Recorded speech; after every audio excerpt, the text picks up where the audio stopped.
everybody to be like, yeah, they're dumb. They're bad at their jobs. Oh, mute that. Thank you, Twitch, for randomly bringing up an old episode.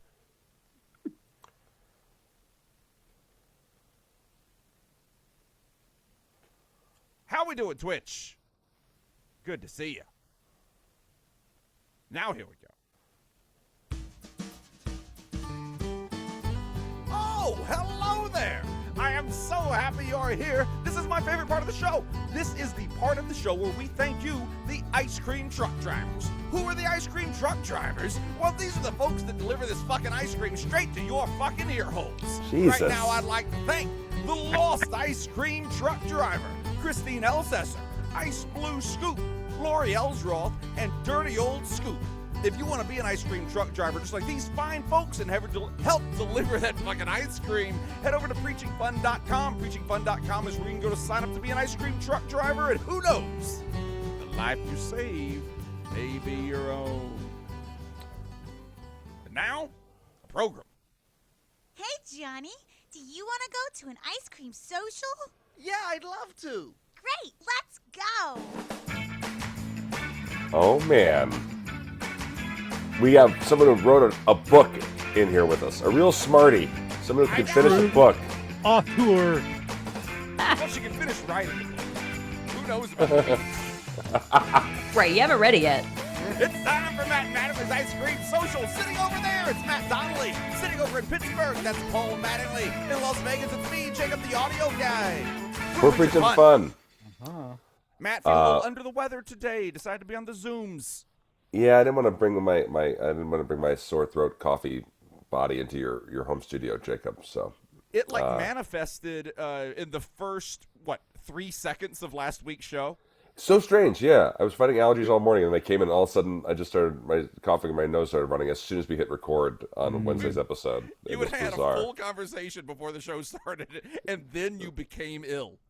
It was so bizarre. Anyway, so yeah, And then he fell ill. I'm recovering. Before we'll hop in with our guest in a moment, I just want to say I did tough it out last night to go see a couple of Fringe shows last night. Oh, nice. Falloutfringe.org. FalloutFringe.org. Still lots of shows left. I saw Be Good Paulette, which is a one-person clown show. This guy from DC. Now, his show wasn't The Gazillionaire, but if it wasn't an audition for The Gazillionaire, I don't know what was. This guy would be perfect. I have seen in the last week and a half out in the Arts District downtown, seeing some shows, being around some people that I know, and watching other people definitely audition to be the gazillionaire for those people. Well, this was just in the middle of the street. This was just an unbelievable clown show in a way that, like, I think our friend Vokey approves of clowns. It was like he didn't make it into the actual performance space for the first 10 minutes of the show. He was just talking off stage about things he was observing before he came in. And we were just crying, laughing hysterically, looking at nothing as he narrated, the exit door and stuff. This guy was just unbelievable talent. Isn't from DC. Really good. Check it out if you can. But I saw a friend of our show, Be Good Paulette. Be Good Paulette. Yeah. But I saw our friends, Shannon Calcutt, did a one-woman show. Yes. And this is the thing, right? Okay, so it was my wife's like, hey, Shannon's a brilliant. If you don't remember Shannon from our show, she was in Zumanity, Cirque du Soleil. She's directed multiple shows here in town. She runs clown and one-woman workshops, stuff like that. Mm-hmm. So she's a titan with this stuff.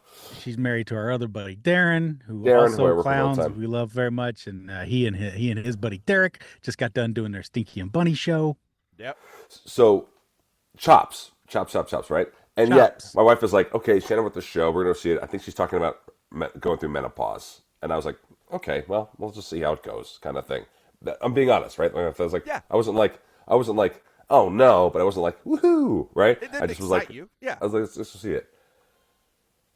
Absolutely brilliant. Absolutely one of the best pieces of theater I've ever seen. Just ever. This thing should run off Broadway. This thing should just go. The fact that this is a Fringe show is incredible. Wow. It is hysterical and also unflinching.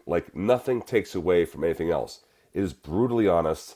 It is brutally funny, and she gets into stuff about her mother, going through dementia. She gets into stuff with her daughter, trying to go through that stuff, and all these things that you would go oh no, it's just going to be a touchy-feely show, and you are laughing hysterically through the whole thing. Like, she is just amazing at it. It is so... How fucking smart. It is so well written. God it is so damn, balanced. Shannon, you are good at this. That's it. So as soon as you go like, whoa, this is getting a little too deep, she knows exactly how to like kick it right in the dick and just make a huge laugh burst through the crowd. She knows how to do crazy transitions. It is well layered. She leaves like kernels of stories that end up adding up at the end. Like, it is just one of the best things I've ever seen, and I couldn't believe it. And so what's the name of her show? It's Shannon's show. I don't know. I gotta find it right. What a dick. What a big Matt, big build-up I did. I don't even know the name of the goddamn show. With all these shows that are happening, what do you know about the scouting that is happening at this Fringe Festival, if anything? I don't know for it's the second year the Fall Fringe Festival has happened. Right. But so many more people got involved this year than last year. So clearly last year was successful enough to really entice people to put in a lot of good work, and we're seeing a lot of good work happen out there. A lot of people are, it's a modern world, right? So a lot of people are being self-sufficient, right? They're bringing their own people in. They're bringing their own crew. They're filming check this out. So Shannon's crew had people there filming testimonials and stuff afterward and things like that. So like, okay, great. All right. She's on top of it then. Great.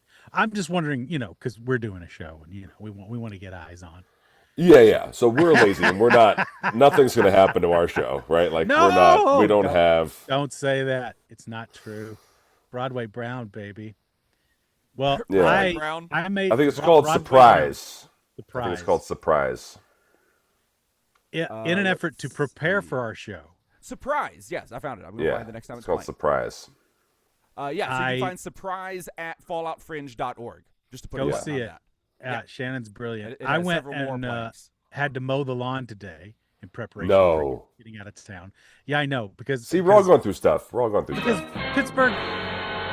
Pittsburgh weather changes on a dime. It was supposed to be clear tomorrow. I'd planned on mowing tomorrow. It's going to rain tomorrow, so I said switch everything on the dime. But Pittsburgh, while I'm mowing, I listened to the entirety of the audio recording of Julius Caesar to get myself in the Shakespeare headspace. So which version? It took a very bad version. Yes.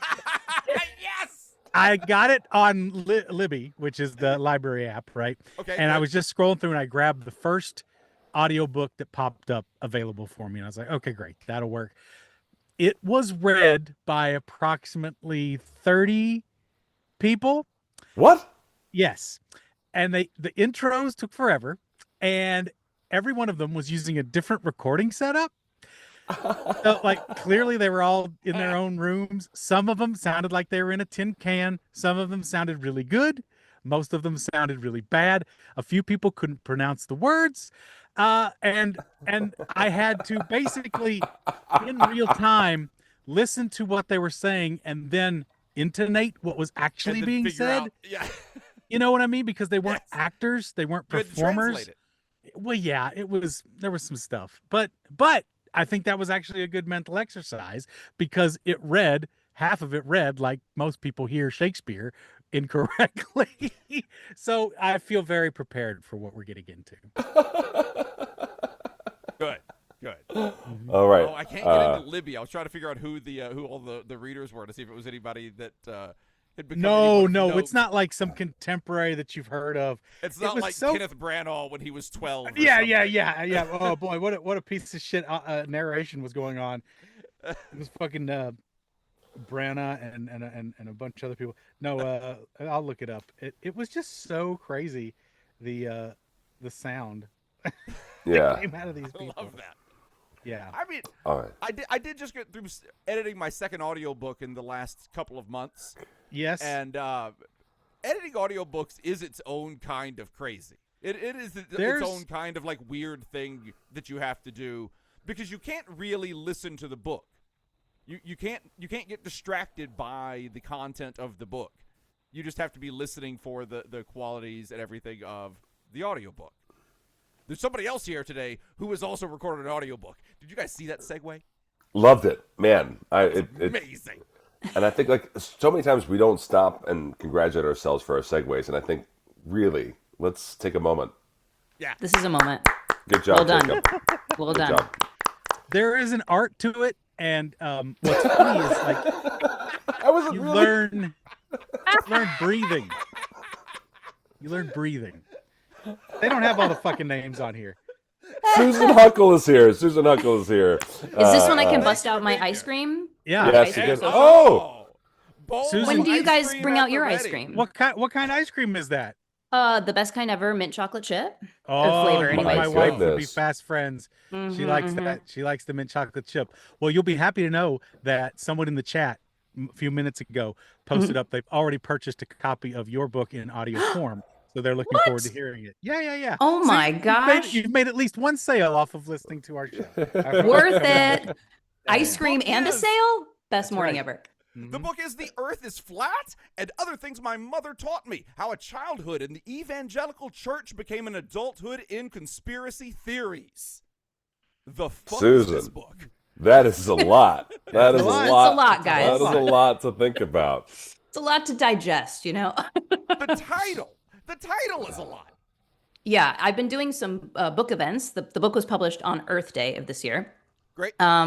You know, I'm tie-in. So at events, though, I've been finding if people approach my booth for my book, I try to get it very quickly out that, like, I'm not a flat earther. This is about my parents who were, you know, because you can feel the people eyeing the book and then, like, looking at me and trying to be like, is she crazy or is she on the other side of it? Are you getting some people who are like, "Hey, this lady got the right idea. That's what I'm happy to mistaken get you some." for a flat earther and, Have you had a like, few of came over those? to welcome you. Right. So I did have my very first flat earther Oh, last boy. Saturday at my first wow. event. And the way I knew is he and his buddy kind of walked up to my booth. They were both, you know, white guys, maybe in their late 40s, early 50s. And then What? You knew that. are we? I later found out the guy was from Huntington Beach. So also, I don't think we're shocked. Nope. But his Fine. friend, they both approached my booth. They're kind of looking over. And then the friend immediately kind of goes, "Oh, careful. He's a flat earther," like pointing at his buddy. And I was like, "Oh, well." And then they asked me what the book was about. And I didn't change my pitch. I said, Right. well, I grew up very religious. I'm not anymore. But as I was leaving religion, my parents kind of got into conspiracy theories. And when I said the word conspiracy theories, the friend was like, giving me these eyes like, Oh, I didn't shit, like that. don't get it anymore. And then he bought a book. The flat earther bought a book. Whoa! Yeah. And I Wait. said, With real isn't that money? crazy? You What's might that? be doing the world. You might be doing the world a little good there. You might I be know, working right? it. Yeah, that's And when I great. went to sign it, I said, who should I make this out to? And he said, make it to my wife. We're going to be celebrating 45 years of marriage together next year. So this will be to Maria. And I was like, Aw. okay. Thanks for the support. Are you gonna read it? Right. Is she on board? Like so many questions, right? Is she a flat earther? Will she not like it? Will she love it? You know, because Did she's you on the kind other of side want to than just him. give him an extra copy? You're like, please actually buy one, get one free. Here's your second Yeah, copy. maybe you should take a peek, you know. But Yeah, I've go learned ahead. enough from my parents to know that you're not going to change anybody's mind. So like, there's no point in Right. at him walking up to my booth to be like, "No, have you thought about this or that?" You know, just make So the is book that sale and move your on. is that your jumping on point? Was that theory the first one that really kind of stood out in your mind? The flat Earth thing, was that the one that really got you kind of like, And if so, just what was your understanding of the flat Earth theory as given to you by the people who proclaimed it to you? What made the whole thing work? The in whole their- thing. So yeah, for me, my parents ending up believing the earth is flat once I was an adult was like the last like domino to fall for me, actually. So not the first, rather. They were into like talking about JFK on a few visits with my parents' home, and then talking about 9/11. We've all dabbled. We've all dabbled in We've, JFK and 9/11. we've all been there conspiracies. watching We've a all dabbled. documentary and being like, maybe there's something to it. Yeah. And so that one, when that visit happened, that was maybe like a year into my parents watching a lot of YouTube conspiracy theory videos. That one was like, okay, I can't trust anything that these two people like believe. Wait, so YouTube wasn't a part of your childhood, right? No. I grew up in the 90s. I'm born 85. So yeah. So your parents got into YouTube post, like, basically when you were an adult, right? Exactly. Yeah. Like 2014-ish is when they kind of went down the rabbit hole of conspiracy theories on YouTube. I mean, I also remember talking to my dad and other people like, you got to stop getting your news from YouTube. You have to stop. Yeah. Do you guys have family in this world? Like Not a in lot of this world. people I- do. Stuck in that I actually sphere? feel No. my father's a very intelligent guy, Yep. and we are at least politically aligned most of the time on everything, right? So like I feel grateful for that. so the only thing we do is like coach each other not getting carried away, right? Right. Like yes, we agree this, but this video's suspect anyway. Like even though it's saying what we want, the way they're doing it is wrong. Like that's not the way they. That's this. There's some lies to this or manipulation to this that I don't like, kind of stuff. Right, because like that. the belief you have might be the same, but the argument to get there, you may be like, that's not the argument we want to make to get there. Right, That's the not the sole- logic we want to arrive at, right? The sole purpose of this video is to make you angrier about something that you're already on the right side of history about. Like there's no need to just be seethingly angry about something, you know. Yep. Or making a mountain out of a molehill, like making something, because that happens on the other side too. Of the right sort of hones in on something on the left, one little thing. It's like, this is not the greater argument. This is one little Right. instance. Yeah. Right. So when did you first start notice your parents was getting stuff from YouTube? So yeah, that was about 2014. So yeah, going back, I grew up very evangelical Christian, like speaking in tongues, going to see healers. My dad was disabled from when I was 10. He had a stroke. So that prompted them to be like, oh, we believe in healing. There's all these healing verses in the Bible. They were very literal Bible believers, Okay. which is what later led them to when they came across Bible verses put in a certain way or sort of dissected in a certain way. It's like, oh, there's this verse about the earth sitting on the four corners, like, and then there's water above and below us. Like, so my parents were like, oh, well, that must be true because it's in the Bible, literally. Wow. But that's also I know someone who came to flat Earth theory through this. Through Yes. what Through you the were- Bible. through what you were saying, Bible, and sure. through Through the other Bible. verses that the whatever council didn't put into the Bible as well. Unfortunately, Right. if they would do a little actual scientific research, there is new scientific research that there is an ocean under the ocean. Like there is Ocean under the ocean. Yeah. Like Is there? There's an David ocean Burns under said the way back in the day. Yeah, check it out, Jacob. There's more.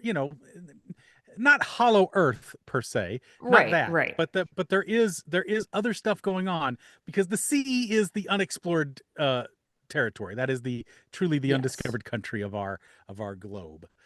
We really don't know what's going on down there. There's so much of it. What is it? A third of the world covered in water that we don't understand. But that's the problem is you start to get curious about that kind of stuff. And if you go on YouTube curious about that kind of stuff, very quickly you're finding out that Godzilla and King Kong live down there and they fight to the death. And not only that, they support the Nazi agenda. I have had to get They so much eventually Nazi team up stuff and off King my Kong gets a YouTube. robot arm. Oh my God, man, my YouTube feed, I had to keep blocking Nazi stuff for so long. You can't ever let it just autoplay because it'll just No. autoplay to Nazi stuff. Now all it is basically Legend of Zelda long plays, but I'd rather have that. Okay. I'd That's rather fine, have that's harmless. a glut of video game goofiness than Hitler. So yeah, I've erred on the side of Zelda, but yeah. Well, that's But Susan- interesting. So it was biblical information then gets coalesced with this weirdness that's going on online now. Yep. Yeah. Okay. Oh, Yep, boy. they were just Anybody can find literal. an echo chamber now. What's that? Anybody can find their own echo chamber now.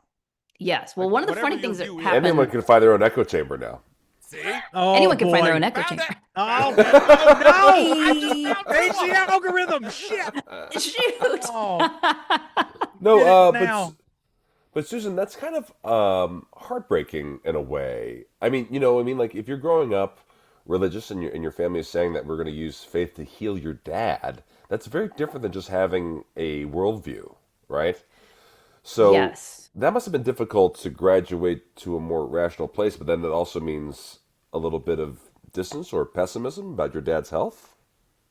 Exactly. It's one of the a through line throughout the book is my inner thoughts. So and it's very kind of scene based, like a play. I'm obviously I'm an Yeah. actor, so I come from an acting background. So a lot of the chapters are more like a small scene in life, a little sliver that shows something of kind of following the train of my beliefs, my questions growing, my doubts growing, but keeping a lot of it to myself because you don't want to upset the apple cart. You don't want to upset these family relationships. I'm an only Right. child. I was homeschooled for some years, so I was very insulated, very isolated. And so those questions grow, and so I have my like inner thoughts. And it really wasn't until I moved to LA that I was finally exposed to so many other worldviews and ways of living and really all these things I'd been taught about people, oh, gay people are sinful, and all these other things that were very like normal conversation and normal accepted beliefs where in my little world that I grew up in. So you moved to LA with still that worldview still locked in. Pretty close. Yeah. I wouldn't have said I was a super Pentecostal, but I would have been like, I'm a non-denominational Christian, like I believe all the basics, but I'm, kind of open, and I always wanted to be kind. Like that was always like a Susan. I'm not going to try to judge people and I was never an aggressive Christian, I would say, because that's just not me as a person.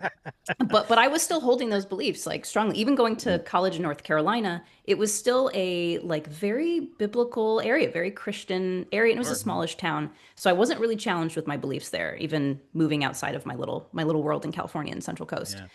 But yeah, it was LA, and I was finally like experiencing people that I was like, I really like these other people who are not Christians. I feel like they're good people. I feel like they're kind. I'm not understanding. Like it I felt think like it's to me. funny, like Yeah. what every Christian fears about Los Angeles is exactly what happened to you. Like that's exactly what they that don't I'm gonna want. be like, no, I'm not a Christian anymore. That's correct. Like, they're like, Yes. Well, you I don't don't have think any of us godless have ever said the place. fears are unfounded. Right. I mean, they're right? Don't go to LA if you don't want to You lose your could've- faith. You could have gone to any major metropolitan area and probably had the same experience. Yes. Nothing kills bigotry like travel, right? That's all. It takes. Exactly. Yeah, I say you just gotta exposure. broad- Like yeah, it's just exposure to that person that you've been taught one way about, and then you meet that Yep. person and you're like, oh, these are Absolutely. really lovely people. Mhm, I don't want to harbor these things. You know what I mean? And that was, yeah, some of the first big cracks in my beliefs.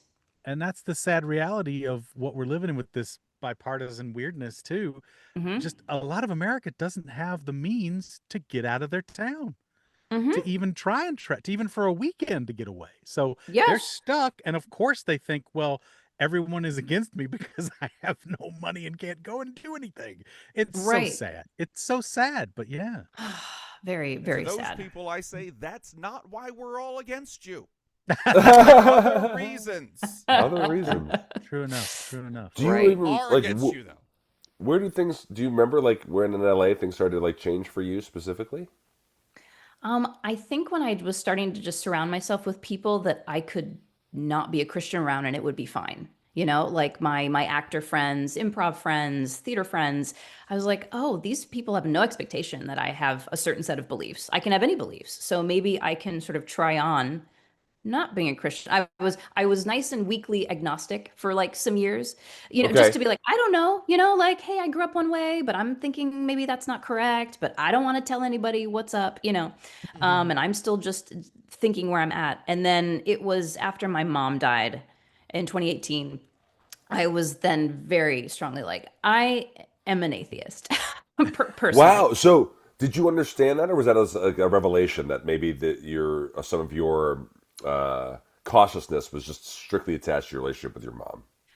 You worded that so beautifully. Yes, my cautiousness, my not wanting to step on toes and really come out strongly is like, here's actually where I'm landing, was Yeah. wanting to just stay very respectful and polite with my parents. Like a big part of the book is very much living a double life. When I would see my parents in Santa Barbara after they retired, I wouldn't mention my gay friends. I wouldn't mention that I was living with my boyfriend or that I had sex outside of marriage. Like that was so terrifying. There's a point in the book where I do have to ultimately kind of come clean about that. And I am like, and I'm like an over 30-year-old woman, but it's like the scariest thing to tell your mother that you've been like living with your boyfriend.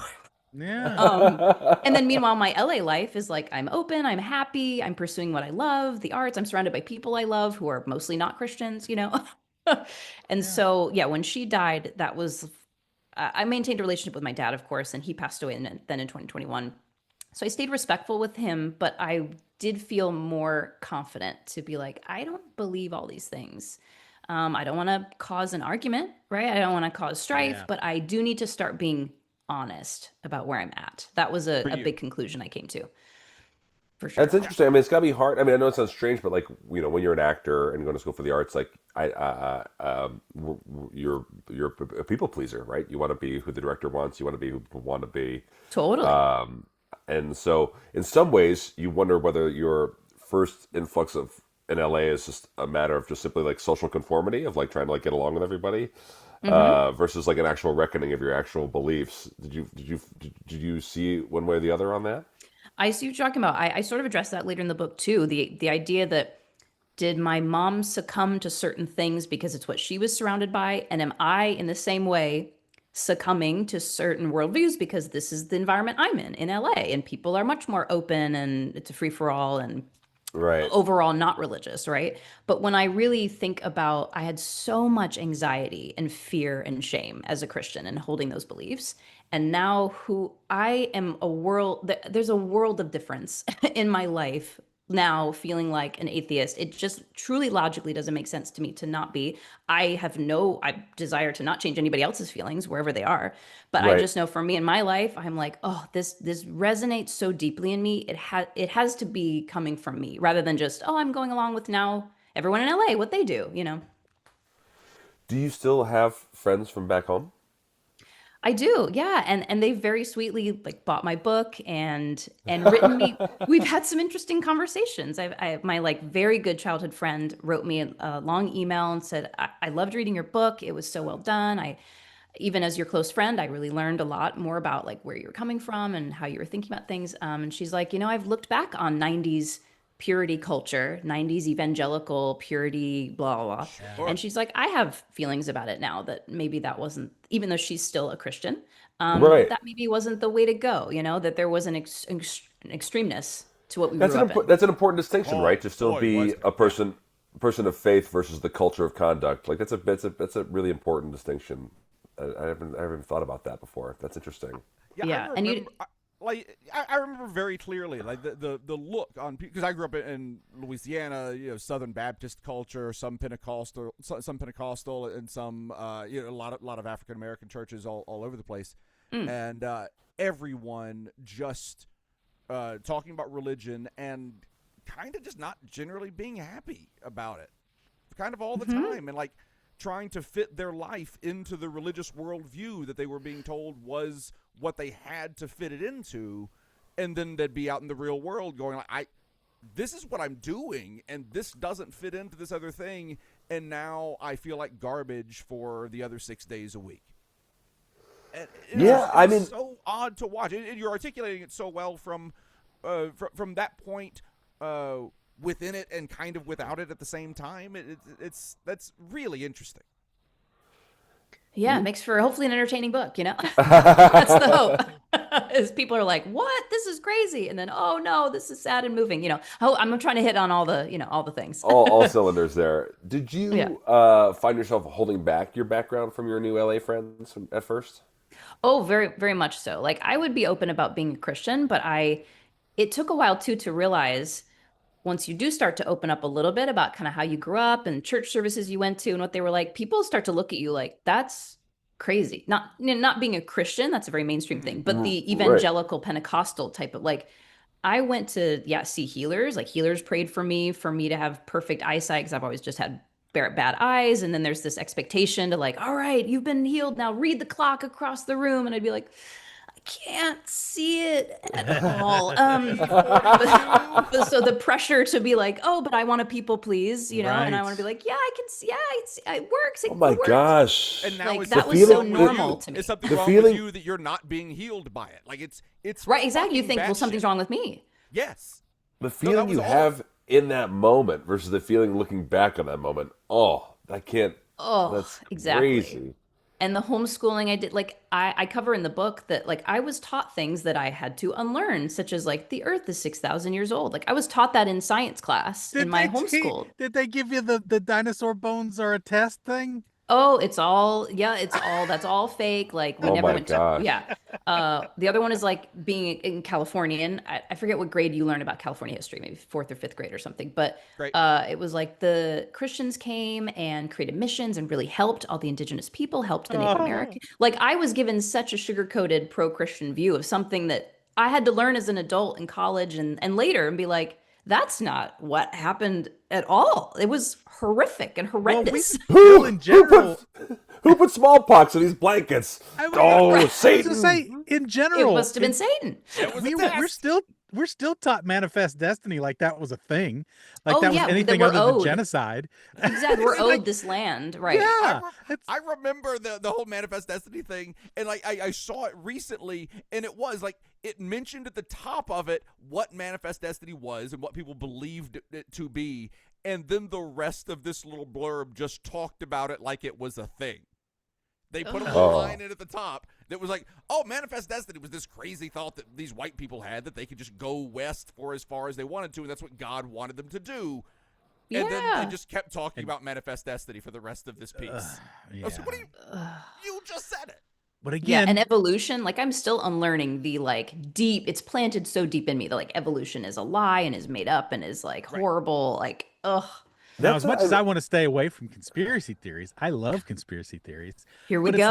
it's not a conspiracy theory when you really understand that Ghislaine Maxwell's father, who lived a crazy life, which I learned all about on the podcast of Behind the Bastards, which is an excellent show if you ever listen to that. But they did his whole life. He got into the publishing biz. Most of the textbooks we came up with were published under his publishing company. So, yeah. It's not a conspiracy theory when it's real, right? Right. There are facts. Yeah, there are facts, and that's just it. History is written by the victors. So what we come to understand in a lot of ways is dictated to us by the people that want us to know a certain account. And those Absolutely. people are named Victor. Yeah, You, I mean, Victor. why conspiracy theories are seductive is because we have pulled off fucked up shit for real. As Well, and humans. then did you just hear? Just this is like 2 days ago. Breaking news. Peter Thiel's super secret society of elites and rich and influential people called what's it called? It's called Dialogue. It just got hacked and broken open. Did you hear anything about this? No, not yet. Yeah, so he- I mean, Peter Thiel's agenda's been pretty obvious with no secret society, but you know, Right. Exactly. This, again, it's not a conspiracy theory when it's real. It's Yeah. crazy the shit he said out loud. God only knows the things he's saying behind closed doors, but they're getting all this information out, and it's looking more and more like there is a not insignificant cabal of folks that are conspiring to make big, significant changes around society. You know, things that are out of our control. if I had money, I would probably be trying to influence my own agenda as well. You know, I like suppose that's Of course. you know, I don't know. Would you go that insane? Maybe not. I guess, yeah. Absolute power corrupts absolutely. Right. What are you going to do with all this book money? What crazy agenda are you going to push for? All this book money. Right. I can buy my way into this group. Yeah, with my book money. Backing up. I love it. Backing Thank you up for the big belief in truck me. right now. Hey, you got to be crazy with the beliefs, right? dear Right. Mr. Teal. Dear Mr. I've sold a good 200 books, so you can get into your little Let's group talk turkey now. here, pal. Yeah. Yeah, I've got 1,000 followers on Instagram, so you're gonna want to have me in your Sorry, group. just- I was on Hey Scoops. Watch my Hey Scoops episode on Monday. Let's go. Right? Hilarious. You're reminding me though of you know how like Pizzagate years ago, it's very Yes. like, oh, all the Democrats, all the liberal Democrats are Mm-hmm. pedophiles, blah blah blah. And then fast forward to Jeffrey Epstein and this quite elite group and all this pedophile, and then but then Yeah. they can't admit Turns- it 'cause then turns they're out- on that side. Yeah. Right. Well, I was gonna say, it turns out political leanings don't matter when it comes to being rich and molesting children. It turns Right. out there's Exactly. many It's many equal Democrats opportunity. and many Yes. Republicans who. I mean, what we um, always say in Las spend that Vegas money. entertainment is that if you hear a rumor a couple of times, then there's something to the rumor. If you hear that Copperfield is closing 2 or 3 times around town, that it turns out Copperfield's probably going to close, and they just haven't announced it yet. You know, that's just kind of how rumors work. If you hear the same thing about the same guy like 2 or 3 times from 2 or 3 different people, you're From like, different sources. "Shit. Yeah, Yeah, that's the you main thing. shit. That just might be true. right. Yeah. I think it's interesting. You bring the Peter Thiel thing. Like it's like one of the things that's been like so frustrating about the Epstein files is that people have known about things for so long and everything got so drawn out. So that now we finally have this cumulative picture of how awful it truly is and who's absolutely definitely involved. And then it took so long that somehow it's lost its impact. So we don't do as much about it. Like it's Right, it really feels like old news. annoying. Right. Yeah. Yeah. And Which, I of feel course, like was the play. It was I think that was same, absolutely the same play. play in the first term when Bill Barr came out and said, like, "Oh, I read the review, I read the report. There's nothing to it." Right. And then, like, and then the report came does have out more 8 weeks to it. later, and you're like, "Oh no, there's a lot to it." But I guess we're done talking about this now. Okay. Yep. And that's Yeah. the benefit of the wealthy can do is they can afford to prolong things in court, right? And pay for all That's the it. lawyers to keep appealing and losing and whatever, like, so that they're waiting out the clock for people like to move on, you know? That's what's Yeah. happening with bricks and minifigs. Let's get into it. Come on, It's just Paul. that's what's happening. They're dragging it out in court. They're Yeah. they're just making it so that the little guy can't stick up for the individual. Yeah. Even Lego Oh, Lego. falling to this Not horrible- innocent Legos. Well, exactly right. Yeah. Or sweet innocent Lego. Susan, what part of the book is surprising you that readers are like really gravitating towards, or what do you hear about from your book the most from people who've read it? Oh, I think the religious childhood aspect is it's really satisfying to have worked on something so hard. I spent over 5 years really working on it. And you put so much of yourself into, I mean, it's so personal and open, which is any good memoir, right? It's got to be very vulnerable and all that. Yeah. To have that connect, that it feels very worthwhile to have done all that, for it to then connect with so many people that grew up in a similar way, and for people to come and talk to me at book signings, or I've now gotten, emails from strangers of people like, wow, I related so much to this. It took me so long to like process all that I grew up in and then let go of it. So that is really, that's the like super meaningful icing on the cake, when Sure. people feel genuinely touched and relate to it. And then also did you ever get into handling snakes?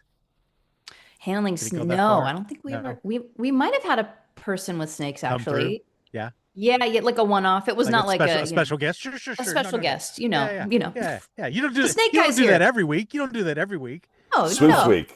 Sweet Yeah, Week. It's exactly. a big. Sweet for sweet. Revival. You set up the revival tent. You bring the snake guy. Exactly. Oh yeah, my Snake. parents were all into revival and praying for revival, and Y2K was a big thing. Like my parents Oh my were God, convinced I that can like only imagine. right. Armageddon is happening. Were your That's a whole parents looking chapter. forward to Y2K, or were they dreading Yes. Y2K?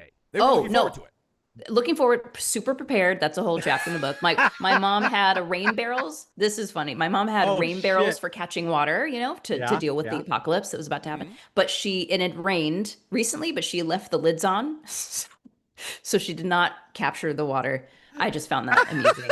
Like, you've prepped enough to get the barrels and put them outside, but then the lid is on when it rains, so Smash cut to the water. These are just the things that splashing off blow of the my barrel. mind about prepper life and just like, prepper let. It is somewhere Like in they there is had logic, gold. right? Somewhere in there, the brain is like, come on. I mean, for again, me- if you've been involved with society, you go, hey, if society completely collapses, Mhm. I don't think I want to be around for that.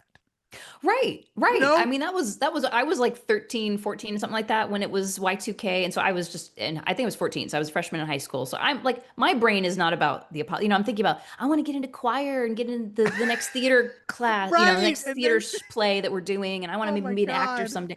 I don't care. My parents had like the satellite radio, like battery powered radios because the electricity is going to go out. And Right. like the garage was stocked with food, like they were Holy smokes. so ready. And then my mom, this is what was so funny to me when we watched Dick Clark New Year's Eve, rockin' New Year's Eve, and then the clock ticks midnight.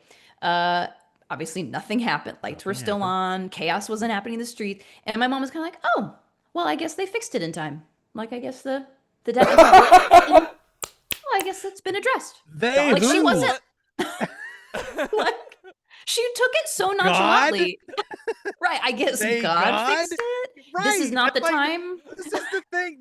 I love the compartmentalization of belief that just Yes. it just I'm a recovering Catholic, and Okay. and I had mother was a priest for mother was a nun for 14 years, father was a priest for 11. So Whoa. yeah, I got some shit. Yeah. And it's just the fact that you can hit people with straight facts. Mhm. And then it's like, oh, but the mysteries. I'm like, well, fuck you. Then if you don't want to, The mysteries. the mysteries. Oh, you're right. The mysteries. Yep. I can't, the and miniseries. that's it. I can't argue against the mysteries. I Yep. have no The Lord- standing. I have The no Lord standing works against in mysterious ways. I That's have the no line that can be standing. thrown out. I have no standing against the mysteries. So Yep. I Yep. That guess, was something my but mom said when she was then a flat earther at this point. I think it was 2017. There was a big solar eclipse that we could all see in like the Okay. morning. And so when that was about to happen or after it happened, I was visiting my parents and I was like, so mom, I'm curious if there's a flat earth explanation for this solar eclipse that we could like witness with the naked eye and see the effects of, At this point, and your she mom was is aware that you do not buy into the flat Earth the flat earth. stuff. Yes, yes, she's Okay. aware. But I'm trying to ask gentle questions just to Yes. be yeah, curious, right? Just to like tell me a little bit of the logic. I just want to like know. And she just was like, "Well, they're working on it. They're working on it." Who's they? So they God, who the knows? Flat Hey, Earth God? Society, Okay. God, Hey guys, gather around. Peter, thank you for renting out this boardroom for us. yeah. We got a real sticky wicket. Have we got a we question got- to solve today? I think Boy, we need to put did something out there. I think we need to publish something. But Right, we boy, need to get ahead of this. We need to did get you ahead ever of this. see? Did you ever see Hey that guys, Flat Earth I documentary? actually rented this boardroom out of my own pocket. Could I get reimbursed for that? Right. yeah. Well, which documentary? There's a Flat Earth documentary. It was, I don't know, 5 years ago, 6 years ago, maybe a little bit longer. Mm. But the wonderful thing about it was they were following these people and just getting trying to Hmm. get into their heads of what's going on. Yep. And the I think end it was of on the Netflix, right? yeah, I believe so. The end of the whole thing Oh, I is watched this them on Netflix. It's so running an depressing. experiment to try Oh, and disprove it, and right? proof. Yeah, And yeah. they go, oh shit. At the end of it is them going, oh, there's curvature here, but they're still Oh, just like, Jesus Christ. God. we can't, They're stuck. yeah. Yep. Yep. They Yep. literally go like, "Oh, the equipment must be broken. Oh, we got to try it again." Like they That's literally it. just blame Yeah, they their just methods oh for yeah. They're like, if disproving this themselves. happens, it proves the Earth is flat. If this happens, it proves the Earth is curved. Mm-hmm. The curved thing happens, and they go, well, we fucked that up. Behind the Yep. curve, that's what it's called. Thank you. Behind the Curve. Oh yeah, I know what Yeah, you're talking yeah. about. I There we don't think go. I've seen it yet. Yeah. Yeah. Yeah, it's a great one. That's a great watch, and I it's think the same Paul and I kind of watched thing. that together on a plane coming back from a Hay Scoops gig somewhere, actually. Yeah, I think you're right. I think I Yeah, think you're we right. yeah. did, yeah. Yeah. It just shows the stickiness of our beliefs, right? That like I Yes. have to hold on to this and defend it at all costs rather than be on the other side of it, Right. Ugh, Because it's the so other scary. side of it is unknowing and fear. Is scary. Yeah, It's of like, scary as well, fuck. Yeah. yeah, I yeah. don't know. Wait, you And mean the ego. world is random? And Right. and I'm there's no logic to this shit, Well, that's what's interesting. I had a podcast interview a few weeks ago with a woman who's a therapist who especially helps people with religious trauma, and she really pointed what I've started to really realize is is a direct connection between sort of evangelical Christianity and conspiracy theories, and it's this idea that like you just have to trust that something else is out there in control. Yes. And then when things are out of control, you just have to think, well, the bad people are responsible, and so That's there it. must be something at work. Ugh. Right. That was absolutely my indirect path to atheism was Mm-hmm. absolutely replacing God with conspiracy theory and alien theories and things like that. Like I definitely believed in a ton of weird shit. I You was like, no, did. there's I was like, there's no God, but the government controls this and the aliens do that and whatever. And so like I still had this like very grandiose sense of control. And I think it's a different humbling notion to admit that the world's chaotic. Right. And Yep, that like totally. this can be explained with like just human error and oversight, not Yep, opening it the is a lids on your rain scarier. collection bucket. Yes, it's totally a scarier position to hold to just be I, like, hey, anything can happen. There isn't a rhyme or reason necessarily to the end of all this, the end of my life. And so you just have to find, I touch on that in the book, you have to find sort of whatever your own pillars of life are, of what is meaningful to you, what are your values. Right. yeah, I think like because for me personally, a really weird, unexpected side effect of coming to grips with atheism was having basically a second grieving about the death of my mother. Like I had done with that, but then also then I'd had these imaginary conversations and imaginary interactions and stuff like that, where I think she is present, I think she is helping me, I'm praying to her, that kind of stuff, right? Yeah. And then all of a sudden in my 20s, where I'm like, oh yeah, I definitely don't believe that's true, and then all of a sudden I had to untie and untether all of these other memories from between basically 5 and 20, right? Mm-hmm. Like where I was like, oh shit, I didn't realize what I was actually coming to grips with, you know? And it was a really Yeah. weird, like depressing time of like basically having a second a grieving space. I think that's why I gravitated so much towards like you going to heal it for your dad and then coming to grips with it later. It has to be such a more powerful, crazier thing than just simply kind of being like, hey, wait, this is nuts, you know? Right, right. Because someone you Yeah. love is very wrapped up in an outcome that they desperately want and need. Like my dad, when he passed of kidney disease, so he sort of knew for a few months that it was the end of his life, and he was making a choice to not pursue dialysis. But he was on his true deathbed in a hospital and saying like he believed he was going to be healed of the stroke that had left him paralyzed and of not necessarily, I don't know, he seemed to accept that like this might be the end of my life, kidney disease wise, but like I've been praying for this for so long. Like that is, yeah. I write in the book whenever I need to cry as an actor. Like it's truly what I think about is my dad because Of course, sorry, this is Oh, dark, man. you guys. This is dark, but like that Nah, is Fine. We don't care. here we are, right? But that Yeah, is yeah. like the truth of it. It will bring me to tears in seconds. Really letting myself course. go there, thinking about those years of energy of praying for healing and believing it, and like keeping up a solid, like never letting the chink in the armor show. You know? Yeah. Yeah. Because your only job as the person who is praying for the healing or whatever it is to believe in God perfectly enough that, that God will heal you. And God Yep. is perfect. So there's no problem on that end. The only problem lies with you. So I mean the devout end up in that space. They end up in that like I'm dying and I know I'm dying, but I believe God will heal me because that's the gig. I have to believe that God will heal me. That's the entire job. It's Yep. such a double mind fuck. Yeah. That's what I think made it easy for me to cross over into atheism at that point. I was like, no God, not the God that I was taught is out there, would let this person believe and pray for their whole adult life that they were going to be healed from this thing and not do it. That's not the God I was taught about. That's just like Right. not possible. So like, And if so, I want nothing to do with that. I deity. want to not. I'm not worshiping, I like, know. let alone No believing way, in it. I'm not exactly. worshiping that type of God. No Are you kidding way, me? Yeah. Exactly. That's I can be convinced. My always You can still think it. my always off the hip atheism is all knowing, all powerful, all loving. Choose to. That's it. The only way You only get it two. works. Yeah. The only way it That's works is just- if you all of choose them. to. You can't Fast. choose all of them. It makes no sense. So you got to choose fast, to. good, cheap. That's Yeah. your, that's You your got God it. rule. I like that. Yeah, Yeah. yeah. Please Susan, pass do you- along to Penn Jillette how much I enjoyed his God No book Oh yeah. that's once I great. turned atheist. I actually, I mean, this podcast is always cards on the table. So I've already pitched Yeah. you as a guest. So I'm pitching you as a guest to come Oh on my Pentecostal gosh. as well. Well, Fantastic. thanks. That'd be amazing. So I yeah, think we'll see how it I think goes. Matt and Susan, both of you, I think, well, and Jacob too. I think we've all experienced and felt, since we've moved into theater in some degree. I'm still getting a chance to teach improv right now, so I get I'm really loving that. It's that sense of But community. Paul's dream that- is to play Annie on Broadway still. So it's we should coming. maybe just- I Tomorrow. don't think I've aged out yet.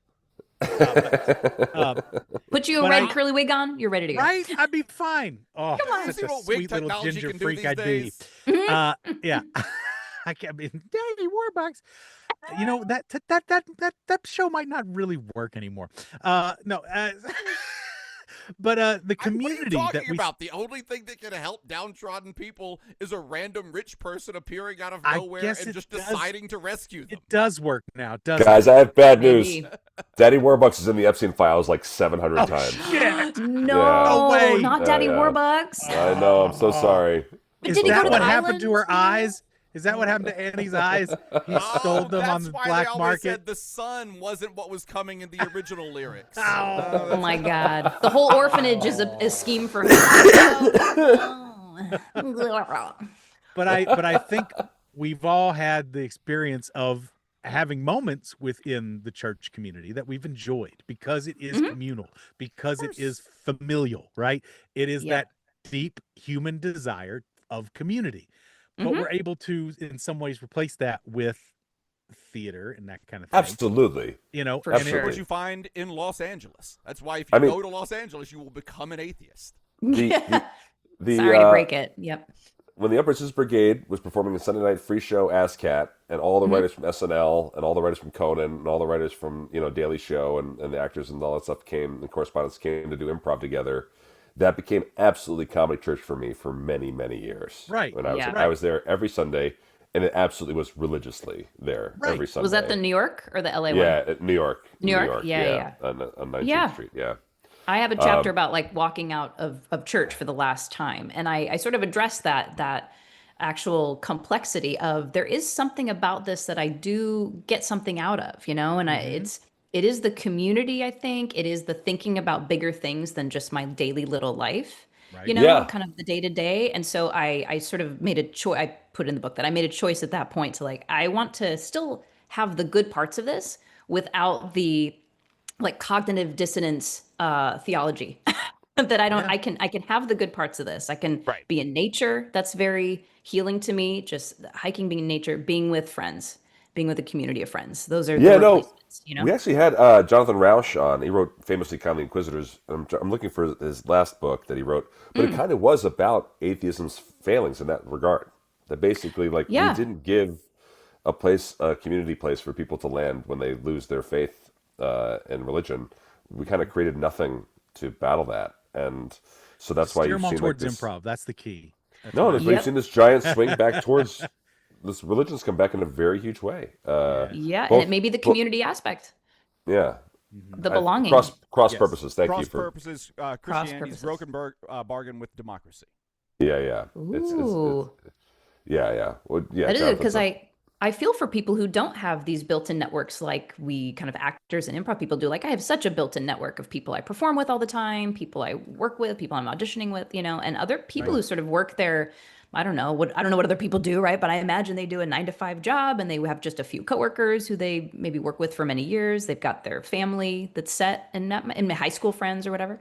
And that's kind of, they don't have this greater, broader community that like we get blessed with when you're an artist, And we've been so fortunate within our own. This podcast has kept me sane through all of this, and we have such a wonderful community of people from literally all over the world. And I don't know what I'd do without that. I also think it takes a how do people generation get by sometimes. without that? I think it takes a generation sometimes. Because I mean, atheists having children and raising children as atheists with other atheist children with a community around them is just a very real thing. I think that happens now, and it's beautiful to watch. I mean, it's what has to happen. Yeah, we definitely are. We've accidentally, not accidentally. I guess we've been an accidental freedom agenda. With our house is very much the house that kids in the neighborhood stop by or whatever. And then we have friends who are gay and trans and stuff, and so. But on our fridge will be the magnets for their weddings and their all this other stuff. And we've had kids say stuff and then listen to our kids talk to their kids, and you're like, oh, okay, all right, this is a step in the right direction. Wow, they school them a little bit, or just be A like, little well, bit, a little yeah, bit. yeah. Yeah. Enough, like enough that it's not a push. It's like we're very happy that those moments have happened to it. But yeah, Lovely. it's tough. Yeah, good parenting. So were your parents worried when you first? Because you sound like you want to be an actor from a very young age. Were your parents ever worried about that at the get-go? So I give them credit. They never really tried to strongly talk me out of it. I think they could see how so strong-willed I was about it, that there was no talking me out of it. That's just what I always loved. I grew up on like renting old movie musicals from the library and just reading autobiographies and biographies about actors and actresses. I was just like, that was just all I was fascinated by and interested in. So no, I think my mom would be like, you'd make it, when I would argue a little bit, growing up, as any kid does. She'd be like, you'd be a great lawyer, which my dad was a lawyer. So I guess she, didn't there you appreciate go. me arguing, but or she maybe thought I'd be a good teacher or whatever. But yeah, luckily I was never really too strongly held back from pursuing what I wanted. I got it. Yeah. Even though it was a clear pathway to exactly where you ended To up. hell and destruction. Yeah. They saw me in a college play where I said the F word, and that was the last time they ever saw me in a show. That was that. And they're like, oh, we see where this is going. That did it. Yeah. And it was a funny line. It was a comical fuck, Right. not an angry or scary fuck. But it was still just here we are. enough to. That Did was they like, discuss it oh, with God. you after? What's that? Did they discuss it with you after? No, I think they just like, That was just it. They just crossed that off the list. yeah, yep. Just never I'm never sure happened we're to on show the up. stage. Congratulations. Right. So dinner? right. Let's go eat at Cheesecake Factory. Yeah. In the chat, Comical Fuck, the former name of Matt and Mattingly. There you go. There you Comical fuck. go. Everybody's had a Comical Fuck. No, of course. That'll be a next Fringe show you guys can do. Comical fuck. I'd come see that. Well, we appreciate you taking all the time to come chat with us about this book and your fascinating background. It's really awesome to hear. Oh And, my gosh. yeah, we know you've already sold one book by coming on here, so there you go. Oh, it's all worth it. No, I appreciate you having me, and thank you for indulging my Dr. Marvin from What About Bob books in the background. I love it. No, that's great. I love it. That's perfect. No, People it's- Baby see it. steps. best Yeah. practices. Baby Do your best practices. I say, Gotta yeah. put it Yep, forward. Gotta preach. Gotta scream about it. Yeah. Exactly. I learned it on my first podcast interview. I was being interviewed by a woman who's also an author, and she had her books in the back, and I was like, oh, that's a good idea. I got to do that next time. Perfect. Yeah. Thank you guys so much for having me. This was great. What have you gotten any strange reactions to your books? What have you ever been struck by anything you've been selling your book in person, or gotten any letters? Like, what's some of the strangest responses you've gotten, Ooh, the strangest responses. or is it maybe something that surprised you? Yeah, that surprised me. Well, I always have flat Earth cookies that I make. I make little flat Earth sugar cookies at any event. I find it's the perfect thing to just be like, "Hey, would you like a free cookie? Would you like a cookie?" And then they're approaching, right? And now they're in. So a lot of people take pictures of the cookies and get a lot of I get a lot of social media mileage out of people like, "Oh, I'll take a picture of her stupid flat Earth cookie and her book." Great. That's straight up is a tactic that work on me 10 times out of 10. I would always go for the free cookie at the book booth. No problem. Oh, If absolutely. you call over like, want a cookie? Yes, I do. Yeah. Oh yeah, most people do stop or at least be like, what is it? Because it looks strange. It's like a sugar cookie you've never seen before. It's part blue and green. That's just easy for me to make. Yeah. Yeah. Is there a better than others place for people to buy your book? Is there a good place for you for people to buy your book? No, wherever. On Amazon, I've got all the formats on Amazon. So audiobook, ebook, hardcover, and paperback. However, if you're more of a local indie store, any bookstore can order my paperback, including Barnes Fantastic. & Noble and anything else. There's different types of different authors, right? That we've had other authors on, right? So either they hate Amazon and want you to buy the book from anywhere else, or Amazon is the kingmaker. So you want to show up in the algorithm, and you want to show up in like your book will get recommended more, stuff like that. So you send people to Amazon. To the reviews matter, the purchase matter, the everything matters for the algorithm. So if you don't think Amazon is just an evil monster that must be stopped, or just admit that you can't stop it. I think that's more where I'm at. Go to Amazon Surrender to the powerlessness. Go to the Amazon because it'll help Susan out for her rankings and her algorithm and things like that. I Yay! just bought Thank a you guys. paperback copy of The Earth is Flat and Other Things My Mother Taught Me, How a Childhood in the Evangelical Church Became an Adulthood in Conspiracy Theories. That's The Earth is Flat, ! Exclamation point. Thank you. Perfect performance of that title. You read the book in the audio version? Yes, I did the audiobook for sure. I wanted to tell my story, obviously, not have somebody else do it. Right. So if you want to hear Susan's dulcet tones, get it on the audio. That's right. Yeah, her not having maybe a little cold in her nose. Dulcet tones like she does right now. We're going to play some trivia. Do you want to stick around and be a lifeline for trivia, or you can go about your day? Ooh, I'm horrific at trivia, so I will not stink up the rest of the room. Unless you're doing like musicals or something, that would literally be the only category. We actually don't know. We don't know. Categories are going to be random, and we'll just use you as a lifeline. So it'll be on us if we mess up. So. I'll tell you the categories, and you can tell me decide the based off the categories. As seen on TV, Disney trivia, baking knowledge, cookies, and sitcoms. Okay, I actually feel really strong about these. So let me stay on and hopefully be helpful. Here we go. Ladies and gentlemen, it is time.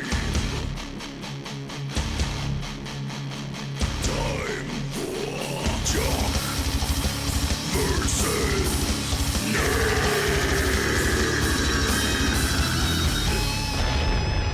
Explosion of flat Earth cookies. We got a Here's who's today from Mikey Scoops. The categories are As Seen on TV, Disney Trivia, Baking Knowledge, and Sitcoms. Paul, you're up first. Fantastic. Susan, real quick, are you a comic book person at all? I'm not really a comic book person. I'm sorry to disappoint. That's quite all right. I just wanted to give a shout out to James Tinian's The Department of Truth. It Ooh. is an amazing take on conspiracy theory. If you're interested at all, Okay. it's really, really fascinating. Good stuff. I'm writing it down. The Department of Truth. The Department of Truth. Yeah. Okay. Is that a single book, Paul, or Check is that a out- series? It is an ongoing series. He let it go for a while. He's picked it back up, but you can get like the first volume and get a ton of really great stuff out of it. Yeah, it's fascinating. It's like a really interesting think piece, and it's just really cool, really kind of cool, and touches on a lot of the same things we talked about today. Yeah, just pushes Perfect. it to that weird Nice. space. Yeah, and the art style. is Awesome. pretty Thank wild, you. Too. Yeah. All right, I am gonna go ahead and jump into sitcoms for 200, please. Sitcoms. George Costanza often refers to this fictional company when asked about his work experience. Oh man, see, I'm not a Seinfeld guy. Susan, do you have any Seinfeld knowledge? Oh man, I love Seinfeld, but nothing is coming to mind. Fictional company. I I really- believe it was where he worked as an architect. Yeah, I don't know it enough. I have to pass. Matt, passes to you. Pass. I believe that is Vandalay Industries. That's it. Vandalay Yeah. Industries. Yeah. Once you say it, Nice it's easy one. once you hear it. makes sense. Matt. I will do I love Seinfeld. sitcoms for 400.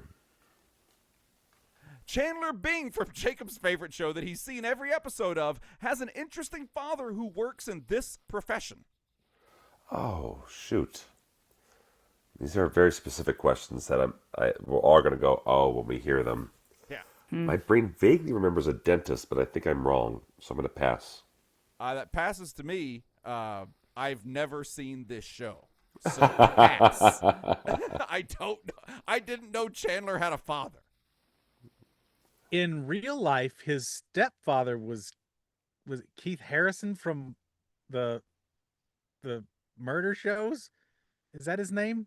I don't In real know. life, the actor, his mom married and so she was dead as hell, sitting there in the car. No one knew, that guy.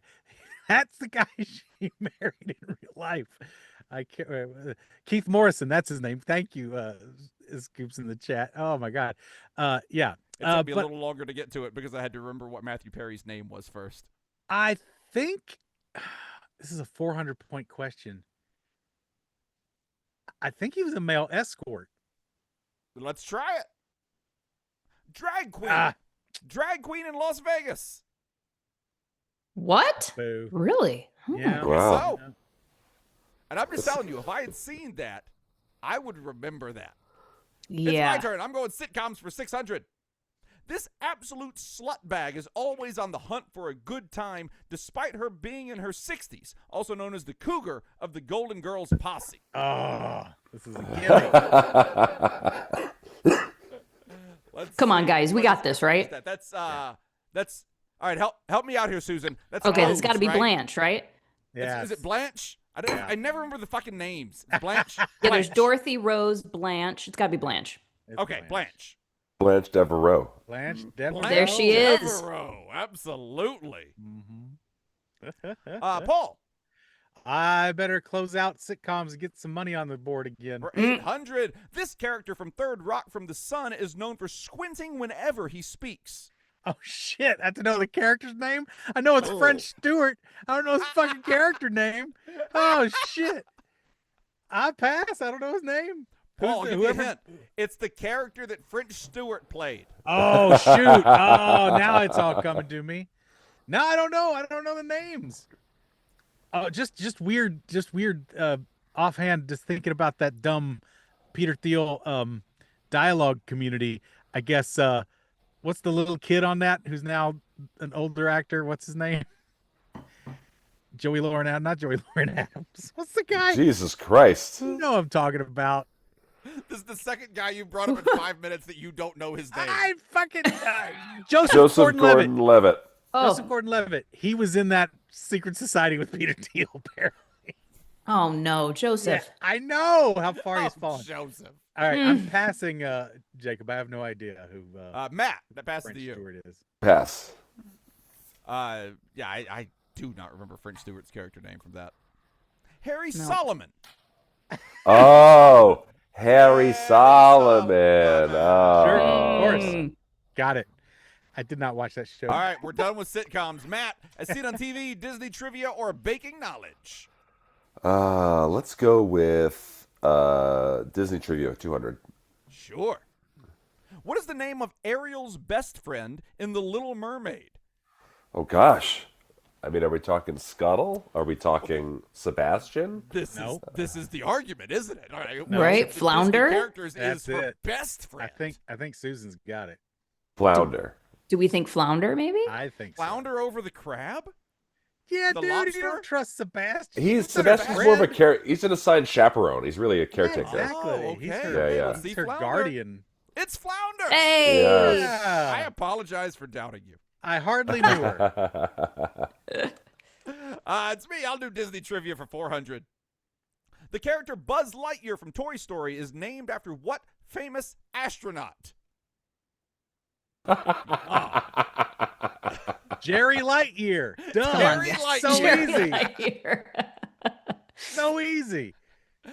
I'm betting it was Buzz Aldrin. Oh, you bet right. Yeah. Yeah. And also Jerry Lightyear. They combined And the Jerry two. Lightyear. It was a combined Jerry effort. Lightyear. It was similar to what they did with Guns N' Roses. Neil Lightyear Armstrong. Shit. Nailed it. I'm gonna shoot the moon here. I got to get some points. As seen on TV for 800, please. Let's try it. Ooh. 2010 emo girls claim this gravity-defying ball is like literally the coolest thing ever. No strings, no tricks, magic. I know Maybe. this. Fushigi. Oh no, Paul, I'm sorry. It's a yo-yo. It's the yo-yo. No, this is the Fushigi. It's the Fushigi gravity-defying ball. Do you not remember the Fushigi? I don't know anything about this. What is Oh this? my god. Say This was- Fushigi at least 8 more times. Fushigi, Fushigi, Fushigi. they would say it all the time. It was basically just a shiny ball that you could move around, and it's called, I guess they call it contact juggling. Oh, I was about to say, yeah, okay. So it was But, like it was like made for like amateur contact juggling thing. Precisely, Jacob. It was the amateur contact juggler's best friend, the Fushigi. Yeah. Moving on. Oh, well, I just found it. It's a special acrylic sphere used for contact juggling. You doubted me? Well, No, but I've just- never heard of it, and it's weird that I've never heard I of it. can't believe you know never heard. everything Well, about I it. am older than you, Jacob. I watched a lot of It late came night out in TV. When you were, 2010. yeah, you were a kid. It's 2010. You were babe in arms. I was. I think we were doing this show. I'll take We weren't doing the show yet. Disney Trivia for 600. Old guy, dead wife, floating house. What this movie? Well, We got this. if we said dead mom, the answer's, I don't know, dozens of Disney movies. Disney movies love dead That's moms. true. Virtually all of them. But this one is What a weird up. thing for you to notice, Matt. This one is up. Yeah, what is it?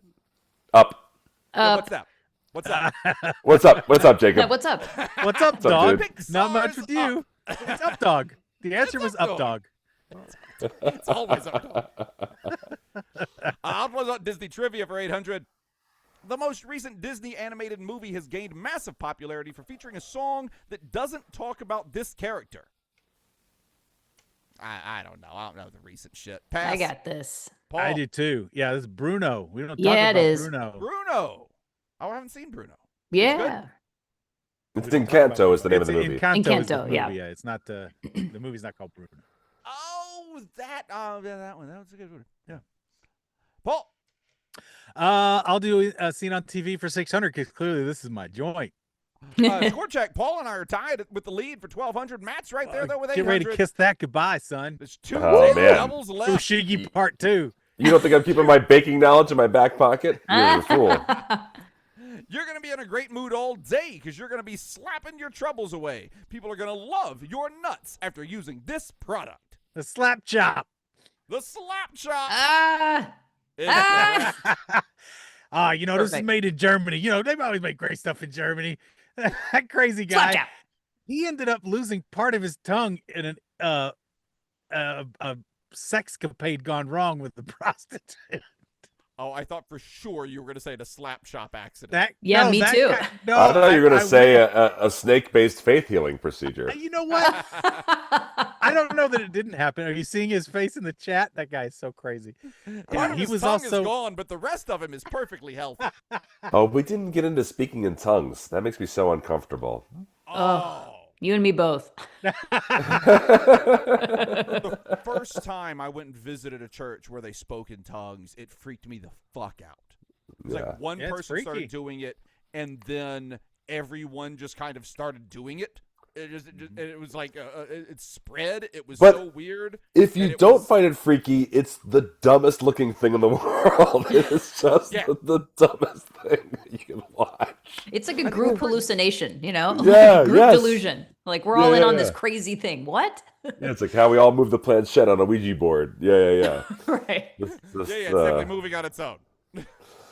yeah. All right, whose turn is it? Let's see, Matt, you're up. I will do. Let's get it going. Baking knowledge 200. Let's do it. He's been saving it. Daily double. 800. 800. Here we go. How many normally come in a baker's dozen? Oh, yeah. Well, That's me easy. is you only come once, and then you have to eat the first thing you come on. So Hey. Cookie rules by Matt Donnelly. 13. 13. 13 Yeah. is Mhm. right. A lucky number. And Matt leaps into second place. It's me. I'll try. I don't know. I'm gonna get some points. Baking knowledge for 800. What the fuck is a croquembouche? I think. Oh wait, I can pass this, can't I? Shit. No, this is not a daily double. Yeah. Yeah, I started to answer it immediately like it was a daily double. Yeah. Croque en boucher. Croquembouche. Croquet en boucher. Avec moi, ce soir. Oh. Something in the mouth, I've got to right? guess. Is what? Something in the mouth? I don't know. Something in the Yeah. mouth. Show me something in the mouth. I'm going to pass. Paul. No, I'm not guessing something in the mouth. I don't know. Matt. Definitely something in the mouth. Narrowing it down. Pass. Food. Cheese puffs arranged in a cone held together by caramel. Or Oh. something in the mouth. In the mouth. That is a purposely hilarious fancy name for that. That's really funny. Yes. That's great. Paul. I will go as seen on TV for 400. TV's favorite prostitute beater endorsed this product that will leave you saying wow after using this sponge towel. See, it did come back. It's the ShamWow. It's where he lost part of his tongue because he was fighting a prostitute. Oh, ShamWow. Is Yeah, it was the correct. same guy. ShamWow guy did Chip Slap Chop. He was on a roll there for a minute. Wait, that was the same guy? Same the guy who was guy. just pictured from Slap Chop, that was the ShamWow guy? That was the ShamWow I thought guy. ShamWow was the Billy guy, the guy who died, who No. did the Billy Doom stuff. Mays? Nope. Yeah. Mm. Ah, Billy Mays did a bunch of. He did like the tape stuff right. and I thought he the did the ShamWow as well. OxyClean and a bunch Yeah. of other shit. Yeah. Matt, you're up. Baking knowledge for. Wait, do I have to make a move here? I do. I got to try to catch Paul. 600. Let's try it. It's the Oh, other daily, Daily double. Double Part 2. Woo! This can do Jesus. it. Look This at can do Donnie it. making that move. Make or break. What is the act of beating butter and sugar together until it is light and fluffy cold? Oh, yeah. Oh, I Delightful. got this. What do you? Lifeline. What do we got? He's got it. Yeah, whisk, right? I think that's whisking. Whisk. It's called whisking, Jacob. Everyone knows it's called whisking. Everyone knows that. Oh, let's show me that whisk. Sorry, Oh, creaming? It's Eat shit. Oh. You should have got that after your baker's dozen. I know. I'm so believe arrogant Carlos. knowing. I believe you could use a whisk, but it's Yeah. called creaming. Now I'm doing the opposite of it. Hey. It's me. I don't think I can catch Paul. Nope, I'll do baking knowledge for 400.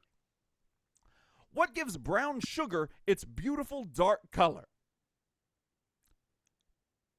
It's been cooked, right? Molasses, right? Oh, is it molasses or has it been like toasted? I think it's molasses. Oh. Somebody in the chat said melanin, so you know I mean, also, that was Scoop Jesus dropping bombs. That's a good one. I'm just gonna go toasted. It's like lightly cooked, I think. Okay. Nope, you're right. It's molasses. Oh. Sorry. I didn't tried to listen help to you with my Paul. patented Paul Mattingly clue there. I didn't listen to Paul to my own detriment. As seen on TV for 200, Paul closing out the category and the game. This body-length blanket with sleeves is similar to a bathrobe but worn backwards. Has been known to be referred to as a wanket. It's the slanket. The blanket with Slanket. sleeves. The slanket. I'm sorry, Oh, Paul, it's the Snuggie. They called it the Snuggie. They want Oh, to do the Kleenex of it. Blanket is branded so much name. more funny. Yep. Oh. Say, Paul, you got that wrong, and by the rules of today's Scoopardy, that means you lost, even though you have the most points with 2,000 points. Right. I'm in second place with 800 points. Said Paul. Matt is in third with 0 points. I'm just glad to be here. Thanks for letting me play trivia, guys. Came to us from Mickey You get our Scoops. take-home game. Yay. It's a dream come true. Behind this door is a goat. If you want to send us a Scoopardy, head over to heyscoops.com. Right there on the homepage, you can send us a Scoopardy. You can send us some Scoop Mail, and you can do the thing. What was the other thing? The Jock versus Nerd. I already said that. Yeah, send us any Jock versus Nerd. Those are the things that you can do over there at heyscoops.com. Go do it now. We need some more Scoopardies, and we need some more Jock versus Nerds. The queue is running low. So if you've had one that you're thinking about for a while, heyscoops.com, now is a great time to do it. Who was that? Scoop Mikey who sent that one in? Thank you so much, Scoop Mikey, for that one. That was excellent. Excellent job. It was really Susan, where do people follow you on socials? Oh, yeah. So I'm on Instagram, Facebook, and what are the other things? YouTube, at Suze Huck. So SUZHUC. And then I'm on TikTok as well, just Susan_Huckle.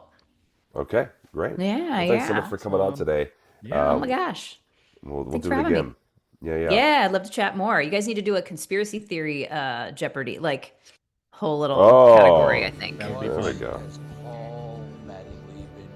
It'll just be a guaranteed win for Paul. All right. I want to thank Penn Jillette for creating this podcast. Thanks, Yeah, Ben. thanks. And I have to thank the following people here. All of these people, saw a snake once in a while, but it wasn't a regular thing. Catherine, Mama Ninja Scoop, Logan M. Swanger, Alanon 6666, Timothy Sutton, Eric Lawrence, Carl Undash, Aaron Redfield, Sam Reed, Stephen Clively, Emily Ralph. New book, The Greatest Gift of All, A Local Path from Religion to Humanism by Mark McLean, out December 30th, pre-order now. All right, sounds like we have a future guest there. Jordan Smith, James Hubble, The Chelsea Farr, Rose, Jameson Fisher, Maple Raisin Scoop, Rachel Santos, James Fox, Josh, and Amanda West. Hey. The following people are absolutely certain that they were the first to combine cheese puffs and caramel. George Guskov, Dave Peterson, Mycelium Scoop, Stephen M. Yarosh, Tipsy Scoop, Ken Tinsley, Galen Diggs, Kevin Chamberlain, Chuck Wilkinson, Frozen 49th Scoop, Chris Lowry, Watato, Michael Hall, Unbanned Scoop, Scoop Nick, Christine Phillips, Philip Guyton, Warren Bowe, Paul, and Garrett Godfrey.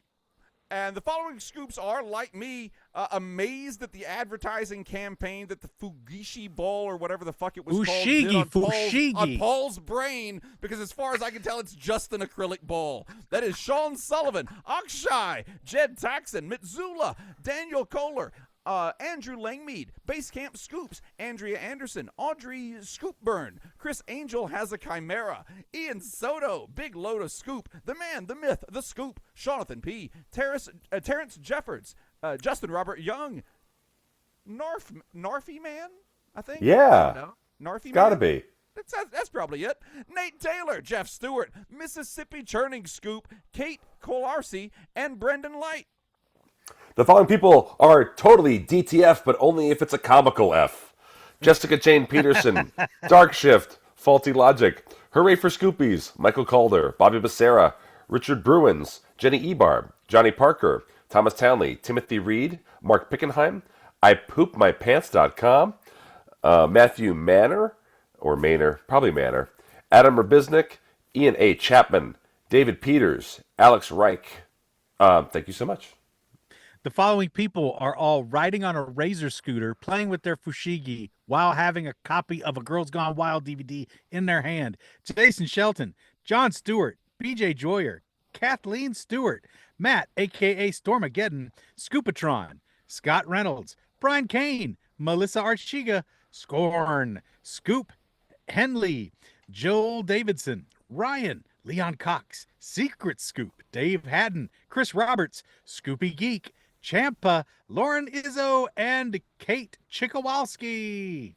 The following scoops are each being held up by 4 pillars, and because of that, I believe that they are flat. That's Scott Schofield, Neon Relics, Craig Eithel, Gazpacho Scoop, James Dawson, Kevin Johnson, Gerardo Garcia, Iris Reyes, Rebecca Gardner, Mark Gates, Justin Hartle, Plain Vanilla Scoop, 911 Scoop, Kristen Robbins, Goran Gushnot, Emma and Tonka Truck the Pony, Ant Foods, Pete Romano, Stephen Landon, and Take It Easy Podcast, Sustainable Transportation for All. Thank you so much. Thank you all so much. If you want to be thanked on air or get a myriad of other rewards, or you just want to join us here on our Patreon, head on over to preachingfun.com and sign up for a tier that fits your budget today. Come visit preachingfun.com. It's better than hanging with your mom.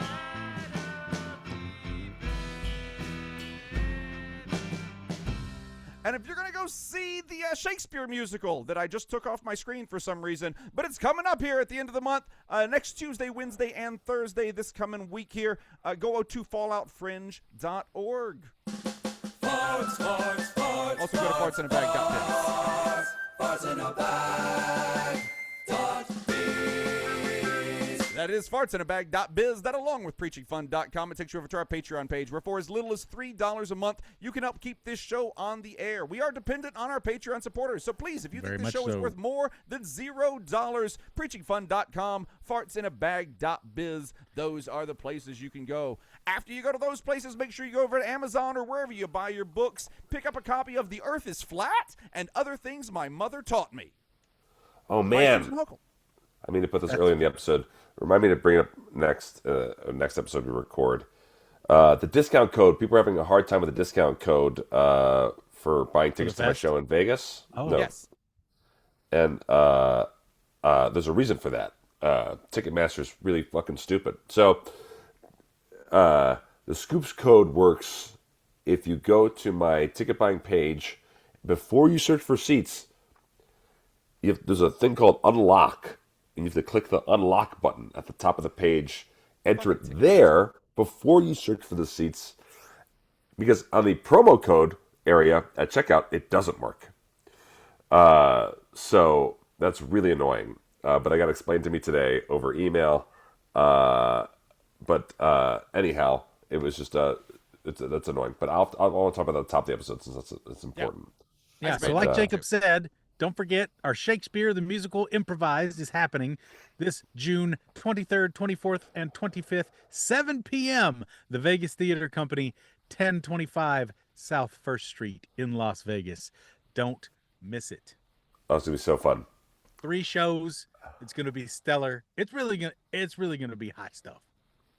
All right. Thanks for listening, everybody. Stay safe out there. We love you, and we'll see you soon. Thank you, Susan, for coming by today and being on the show. Her Zoom just froze out. Yeah, I'm back, though. Thanks for having me. She's back, yeah. The Earth Made is it. flat?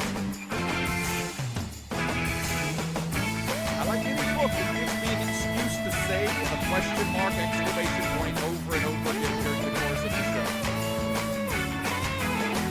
show. We're preaching fun. Is that an interrobang? Is that the correct term for that? I don't know what you do in the privacy of your own home. No, the single thing I think that's a question mark and an exclamation point. It's called an interrobang. I think Terabang. you're Sounds right. like earth fucking. Terabang? Earth fucking? Something like that. Interrobang, yeah. That's I don't know, putting those root words together. That's it. Interrobang. Let's do it. All right. Thank you again, Susan. Just Oh Take my care, gosh, everybody. thank you guys so much for having me. Yeah, Such a great awesome to convo. I have you. appreciate it. Yeah. All right. Bye. Bye-bye. Bye. All right. Thank you, Twitch. Here. Thank you for Yes. hanging out with us. Thanks, Twitch. We love